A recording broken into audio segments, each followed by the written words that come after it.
My heart was a locked vault sealed tight against love after years of dodging commitment. But when my best friend's wife seduced me in the dead of night, she unlocked a truth that made me a father. This is my story. My name is Lucas Bennett, a 37-year-old lawyer who thought he'd mastered the art of keeping love at arm's length. My best friend Caleb Monroe, 35, and I were inseparable since third grade in Chicago's suburbs. We were a team, him acing math, me dominating spelling bees, always cheering each other on. In high school, Caleb's slick quarterback passes fed my forward drives, our fast breaks lighting up the court. College split us, him to engineering and an MBA, me to law school, but we stayed tight, working summer jobs and crashing each other's dorms. Caleb met Vanessa Claire Evans, 34, in his junior year. She was a Boston blue blood dripping with charm and a trust fund to match. I'd give her a 9 out of 10, stunning, blonde, blue-eyed, always in tailored dresses that screamed wealth. Caleb. He saw a 9.9. She seemed polished, sharp, even kind to strays, but her cold edge, arrogant, sarcastic, detached, made me sure Caleb would move on. He didn't. Vanessa's subtle barbs stung me from day one. I've lost patience for fools, Lucas. A new strain's out there, she'd quip when Caleb wasn't listening. Or sarcasm's an art. If it were science, I'd have a PhD. Her dislike was clear, though I never called her out. Caleb seemed clueless, and I kept the peace. When Caleb got his MBA, they married. I was 27, grinding through my final law school year. The wedding was a spectacle, 4 days of extravagance. Amusement parks, golf, bowling, nightclub crawls, all bankrolled by Vanessa's parents, Harold and Evelyn Evans. Harold, 55, was a plain-faced CEO, brilliant and warm, chatting easily about anything. Evelyn, 46, was a knockout blonde, green-eyed, a 9. 9 in any man's book, with a softer arrogance than her daughter. The ceremony at a historic Boston church, drowned in flowers, 200 guests sipping top-shelf liquor at the Fairmont Copley Plaza. As best man, I toasted Caleb with heartfelt words praising Vanessa and her folks, though my sincerity faltered for her. Evelyn's dance with me was electric. Her wit, her charm, her parting words. Ignorance can be bliss, Lucas, but it also misses chances. Vanessa's dance was stiff, her drunken farewell cryptic. Every road you regret not taking is a life you didn't live. By 30, Caleb was a titan building his empire without a dime from Vanessa's family. They lived in a sleek Chicago mansion, pool, sauna, home theater, basketball court. I visited often, usually with a girlfriend never ready to settle.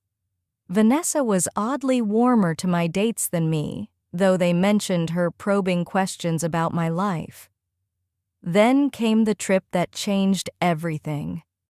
Caleb needed me for a multi-day business meeting in Chicago, 700 miles from my Denver practice. "I trust you, Lucas. This deal's huge for me and Vanessa," he said. He insisted I stay at their place, claiming Vanessa pushed for it. Her endorsement shocked me, but I agreed, loyal to Caleb, and lured by my usual hourly rate, no discounts his rule. He picked me up at O'Hare, the city, sparkling under a crisp sun. At their mansion, a maid led us to the pool, where Vanessa lounged, barely covered, tanning in a bikini. She slipped on a cover-up as Caleb opened the gate, but not before her flawless figure burned into my mind. I upped her score to 9.7, fighting to stay composed. Caleb kissed her hello. She greeted me coolly, then vanished to change. Dinner, crafted by their part-time chef, was a masterclass in Vanessa's poise. She joined our strategy session. Her insights sharp, her presence magnetic. She showed me to a guest room, first floor near the library, with a king bed, ornate metal headboard, and pool views. "Upstairs, rooms are being redone," she said, her tone neutral. I was relieved she didn't hug me goodnight. Her bikini image still haunted me. Exhausted from travel, I crashed in boxers, the bed a cloud.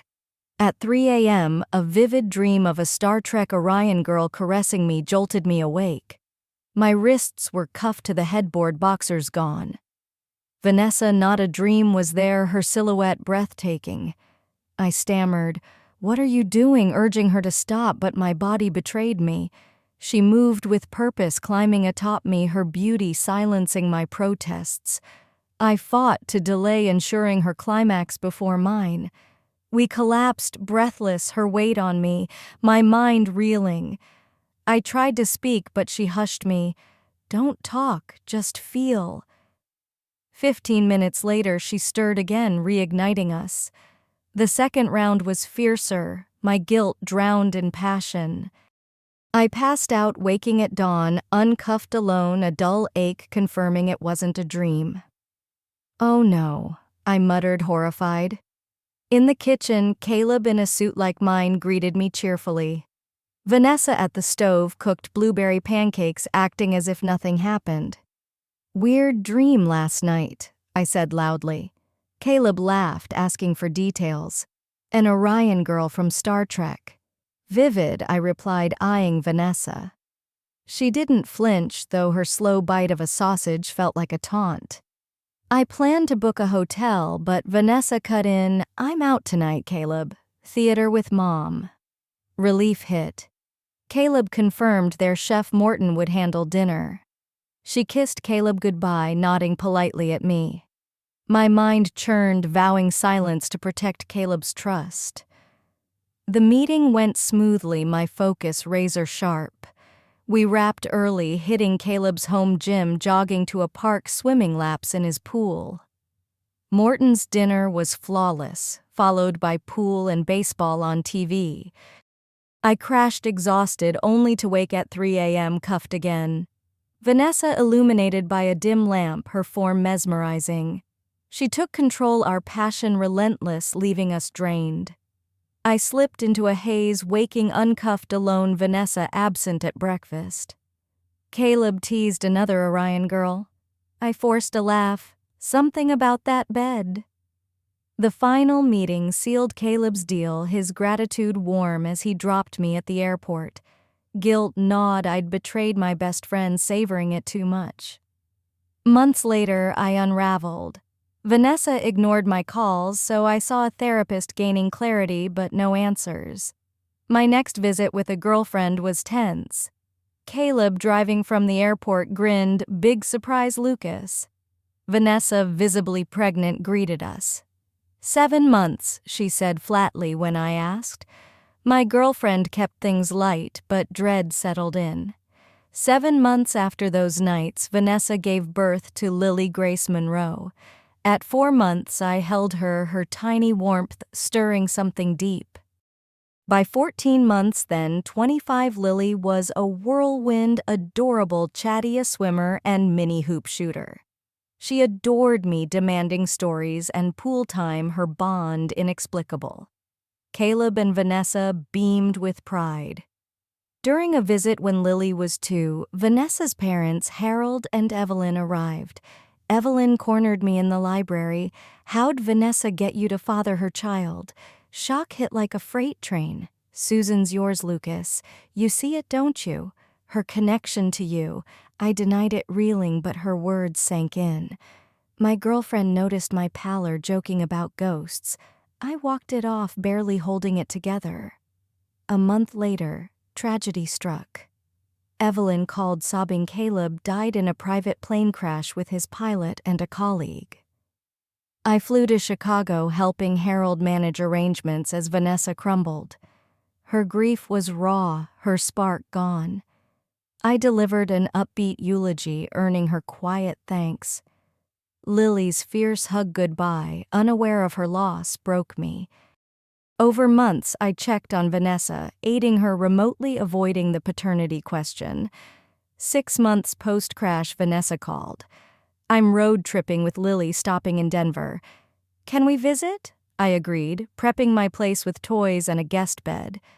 Lily's ecstatic hug floored me. Vanessa radiant looked better than ever. We hit a park, me pushing Lily's swing, Vanessa chatting easily. By 4 p.m., Lily crashed. We tucked her in, and in my living room, Vanessa spun me to face her. Entertain me while my little witch naps. Her sly grin disarmed me. She shed her shirt, no bra, teasing, remember liking these. My resolve shattered. I kissed her fiercely, carrying her to my bed, taking charge. Our passion was electric, her praise. You're a force, Lucas fueling me. Lily's cry interrupted. Mommy, Vanessa teased, go get her since you love her more. We laughed, her playfulness new. Over dinner from a nearby Chinese spot, Vanessa's warmth grew. Lily's bedtime revealed their overnight plan, a portable crib suitcases more than a visit. Manipulative, huh? I teased. She grinned. You're just now noticing. That night, her reward left me sore but elated. Within weeks, they moved in, Vanessa claiming my space. Lily's joyful greetings the highlight of my days. Vanessa's insatiable passion matched her newfound kindness. At dinner 2 months later, she told Lily, "You're getting a sibling in 7 months." I feigned surprise, her quip about birds and bees sparking laughter. She'd skipped birth control, her plan clear. I demanded answers, inviting my parents Clara and Henry to meet Lily. Vanessa revealed Lily's paternity, my mom crying, "I knew it." They adored Lily, taking her for ice cream. Alone, I pressed Vanessa. Why the disdain? I was drawn to you from day one, Lucas, more than anyone. But your non-committal vibe and thinking I was cruel made me hide it. I loved Caleb, so I buried my feelings. Why me for Lily? Caleb's sperm count was low, 1 in 20 odds. I wanted a child, and you were perfect. I cuffed you during my fertile window, knowing you'd never betray Caleb willingly. The trip, I planned it all down to the meetings with Dad's help. Why move in? After Caleb, I saw a future with you. Your bond with Lily gave me hope. I'm not leaving unless you kick us out. Her stare was fierce, mine steady. Lily's love enriched me. Vanessa was empathetic, funny, not the cold woman I'd judged. My satisfaction was unmatched, and I realized I loved her. What's wrong with now? I asked. We need a bigger house for 4 kids, my goal. I pulled her close. I love you, Vanessa. I'll marry you and have 4 kids. Her tears, rare and joyful, sealed it. 10 years later, we're in a 6-bedroom Chicago home, pool court, all split 50-50. We have 4 kids, 2 boys, 2 girls, 2 dogs, and a prenup locked away.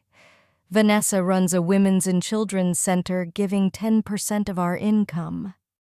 Our love burns bright, her passion undimmed after a tubal ligation. Lily, now 12, knows only that we're her parents, her bond with Caleb's folks as grandparents intact. Vanessa's cunning gave me a family, and I'll love her fiercely forever.